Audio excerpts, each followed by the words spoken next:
Docteur Agathe Moren, bonjour. Alors, en pratique clinique, qu'est-ce que l'addiction et comment la prenez-vous en charge? L'addiction est définie par la perte de contrôle chez un individu de l'usage d'une source de plaisir, que ce soit une substance, mais également un comportement qui sera gratifiant pour la personne.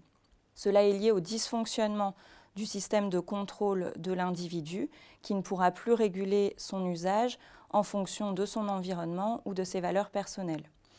Associé à cette perte de contrôle, nous avons également un phénomène responsable de l'addiction que l'on appelle le craving.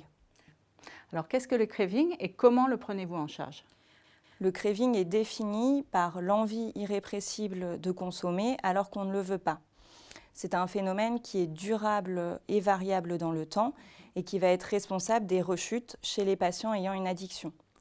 Pour cela, nos stratégies thérapeutiques vont donc cibler ce phénomène, soit par des traitements médicamenteux qui vont permettre de diminuer le craving, soit par des techniques de psychothérapie qui vont permettre aux patients de rendre ce craving prévisible et contrôlable par lui-même.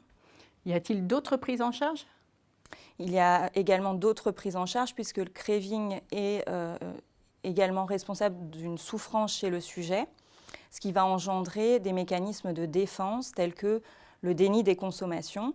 Pour cela, nous allons utiliser des techniques d'entretien motivationnel afin d'aider le patient à initier une prise en charge de sa pathologie addictive. D'autre part, il va falloir que l'on traite également les facteurs de vulnérabilité à l'addiction, comme par exemple les comorbidités psychiatriques et les dommages liés aux consommations. Pour cela, une prise en charge socio-éducative par des assistantes sociales et des éducateurs spécialisés, ainsi que des entretiens familiaux vont être nécessaires pour permettre aux patients une réinsertion sociale, professionnelle et familiale. Parmi les facteurs de vulnérabilité, vous évoquez les comorbidités psychiatriques. Comment les prenez-vous en charge?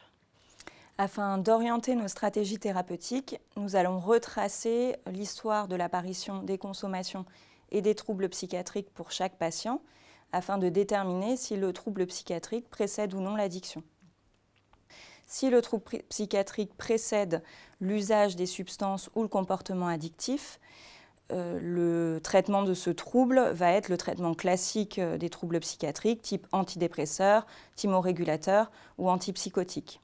Dans le cas contraire, si le trouble psychiatrique est induit par l'usage des substances ou le comportement addictif, dans ces cas-là, le traitement de ce trouble induit sera le traitement de la pathologie addictive. En théorie, cela paraît simple, mais notre pratique clinique est plus complexe, puisque chez certains patients, l'interaction des troubles psychiatriques et de l'addiction permet l'émergence d'une pathologie propre qui nécessitera un traitement concomitant de l'addiction et du trouble psychiatrique.